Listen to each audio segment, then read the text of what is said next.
Hey guys, and welcome back to Fuddbusters, where we work to correct myths and misinformation in the two-way world.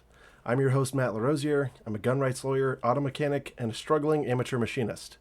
Please help me fix my CNC mill. The spindle won't start and I'm confused. Please help. Anyway, I've been wanting to talk about this for a long time. I'm really into home gun making. From my involvement in the 3D printing community, fiddling with the latest 80%ers, to all-out home shop metalworking. Suffice it to say, this kind of stuff hits close to home for me. I'm talking, of course, about the Polymer80 Raid. Are 80% receivers donezo? Are the feds coming for your 80? Let's get to it. Okay, prepare your ear holes for this disclaimer. You ready? While the host of Fuddbusters is a lawyer, he is not your lawyer. If you pay him, maybe, either way you slice it, the video that you are about to watch is not to be construed as legal advice. I'm sure you guys have heard about this already, but if not, let's give you a quick rundown. We're going to talk about Polymer80. It's a joint based out of Nevada that produces a variety of non-firearms for people to buy and assemble at home. They're pretty cool. On December 10th, 2020, the feds, armed with a search warrant, stormed Polymer80. They raided the place and seized a bunch of kits. The focus of the ATF's investigation was the company's buy, build, shoot kit. We'll call it the BBS kit for the rest of the video. Now, the BBS consists of the company's usual unfinished receiver, plus the slide, barrel, and other springy little fiddly bits that could be used to make up a firearm. Should the receiver be completed, of course.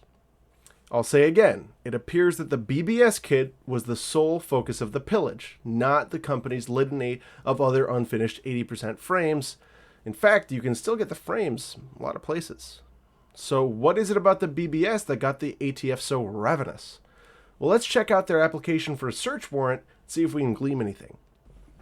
First thing we see here is that they're asserting a belief that P80 has violated 922A2, which is an FFL shipping a firearm to a non-FFL in interstate commerce, which is quite unconstitutionally forbidden by the Gun Control Act. I hate you, Gun Control Act. We see ATF Special Agent Hart here is seeking to seize evidence of a crime, contraband, and property used or intended in committing a crime, but not a particular person to be arrested. They mention some other possible crimes here, kind of throwing the whole kitchen sink of what might be conceivable if what they're asserting is true. In that is included 922A2, like we just discussed, B2, which is the sale or delivery of a firearm by an FFL in violation of state law, B3, which is a redundant prohibition on interstate transport, B5, which is basically saying that if these were firearms, P80 didn't keep the proper sale records. Then, more interesting, and which we'll discuss more, there's 922D, which is selling firearms to a prohibited person. They also state 922G, possession of firearms by a prohibited person, which again, very interesting. There's a bunch of other stuff here too. Basically, as I said, whole thing, kitchen sink, everything from Arms Export Control Act to delivering a firearm without the little Chinese-made lucky thing. The whole shebang, as they say in prison. So as our ever so charming special agent informs us that the BBS kit was advertised containing all the necessary components to build a complete firearm, they fixated on that. Then they brag about how the agents were able to assemble the BBS kit in around 3 hours. This, remember, while they're claiming it was already a firearm. So I'm going to stop for a second and do a quick thought exercise with you guys. You know those services that drop expensive ingredients for you to cook at home, Blue Bucket or something? They pick all the ingredients for you, so your lazy behind can throw together a nice meal in 20 minutes. Would you say then that those are pre-cooked meals? Because I'd say they're not. You have to do substantial transformative labor to go from ingredients to meal. Unless it's a salad or something. So then, when ATF super special agents that allegedly have so much experience with guns spend 3 hours dinking with parts before they turn it into a gun, that sounds a lot more like transformative labor than a ready-to-go firearm. But I digress. ATF hung their hat on how easy it was to go from kit to completed gun. So much so that Super Special ATF Senior Special Agent, who ATF certifies as a triple coconut macaroon firearms expert, determined the BBS kit itself to be a firearm, despite, of course, it taking him over 3 hours to transform it into one. I was also pretty heavily entertained by the fact that they described having trouble with assembling them and having to go to YouTube to fix their bodge job. I guess they kind of are like us after all, but anyway.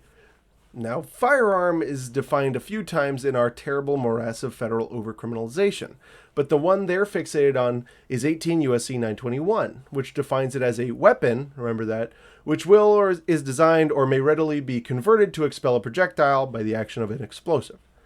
For one, I think the term weapon is important here. If it's never been completed into something that can be used as a weapon, how can the item you completed time travel to be a weapon before you started whittling away at it? Think about that. ATF is harping on the language in the law referring to a combination of parts of which such a weapon is composed. But if there's no functional receiver and the receiver is integral to it functioning as a weapon, how can it be a weapon before you've completed it? For Special Agent whatever the heck's theory to make any sense, there must be a weapon. But no weapon existed until Special Agent something or other made one.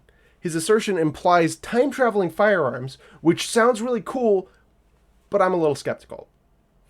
Later in the application, the officer goes on a massive tirade about ghost guns, suggesting that they are a massive problem with some pretty sophomoric logical errors. For one, they indicate 10,000 such firearms were recovered by law enforcement in 2019, and that hundreds were used in crimes. Crimes such as unlawful possession of a firearm. Think about that for a second. We're claiming these arms are an issue because the government steals boatloads of guns from private people every year, often without explanation, and then suggesting that they're a criminal problem where the crime is simple possession of a firearm. I don't know about you, but that doesn't smack of danger to me. They do mention homicide investigations, of which such a scant 15 such firearms were recovered in California homicide investigations, not that were used in homicide's mind. Funny how the numbers shrink so dramatically once we get down to the brass tacks. As we go through this narrative, it really seems that Polymer80 was chosen as a scapegoat due to their popularity. Of course, any logician worth his breath will tell you the prevalence of an item's use in a statistic likely has more to do with its availability than anything else. For example, the most popular cars are probably pretty prevalent in drive-by shootings. Does that make the car manufacturer a problem? I don't know. You decide. Let's move on. So I'm going to give away the ending right now. This is not about 80% receivers or receiver blanks. This is all focused on the BBS kit as it was sold as a complete package. Why the heck does that matter, you might ask? Well, if you ask me, it doesn't. But let's grab our canaries and try to dig deep into some Fed boy logic. We see that back in 2018, after repeatedly telling P80 that its frames aren't firearms, the following was cryptically communicated to them. In addition to the frame or receiver, please note, any combination of parts from which a handgun can be assembled is also a firearm. The definition of handgun they're yamming about is pretty straightforward. A firearm designed to be used in one hand and a combination of parts from which said firearm can be assembled.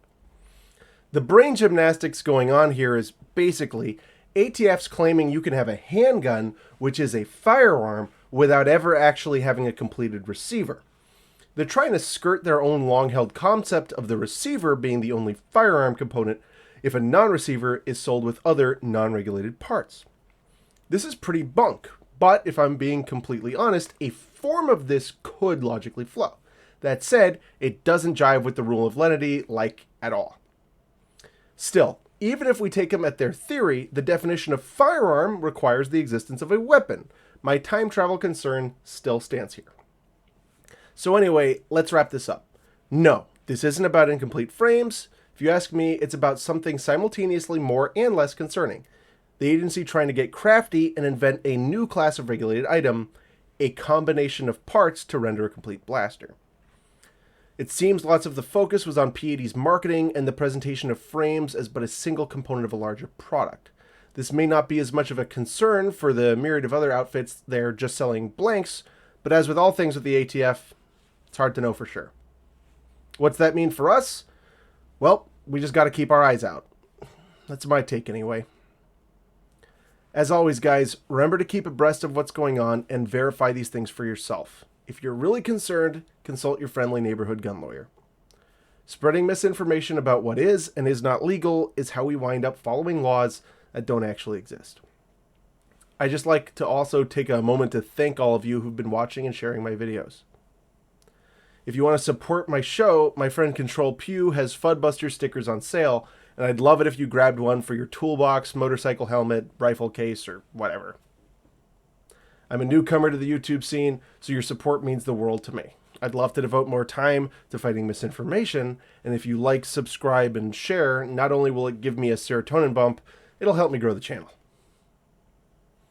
I'll see you guys next time, and remember, anything more than minimum compliance is self-regulation. Take care, and stay vigilant.